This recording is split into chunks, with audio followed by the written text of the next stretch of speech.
This is English 737 TPC portfolio, and this is Dr. Watts. I just wanted to introduce you briefly to the 737 class and then to talk a little bit about the purpose for the course and how we're going to march through and complete this one credit class. So 737 started as an idea that students had. They wanted a course that allowed them to learn more about the portfolio as a job search tool and as a tool to help them in like a job promotion type of situation.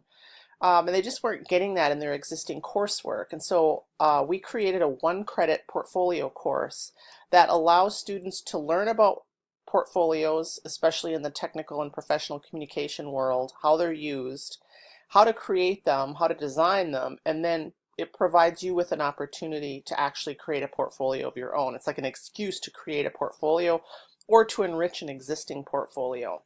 What you're looking at is the assignment sheet for the portfolio. This is what the class is going to culminate in. This will be due the final day of classes. We're going to step through the portfolio creation process week by week. So we've got a 4-week class. This week, week 1 will introduce you to portfolios, audience purpose, context, just take a look at a couple portfolios, just think about the genre, how it works, and so forth. And then what's going to happen is week 2 is going to be the place where you really look inward and think, okay, who is the professional me? How can I goal set? And how can I put a portfolio together that is meaningful to the professional me?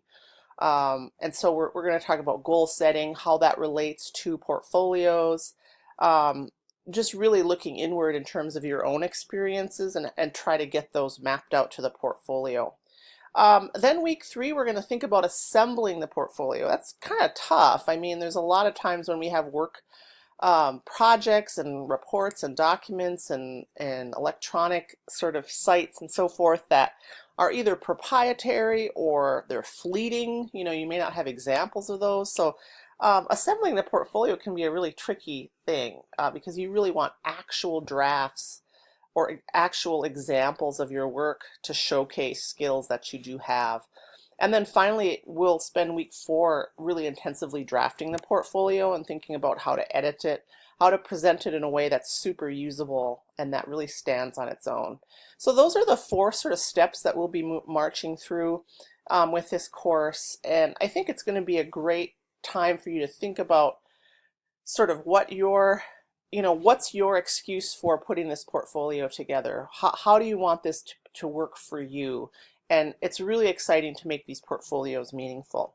So once again, if you've got questions for me about the course as we get started or other ideas, don't hesitate to send me an email at wattsj@uwstout.edu.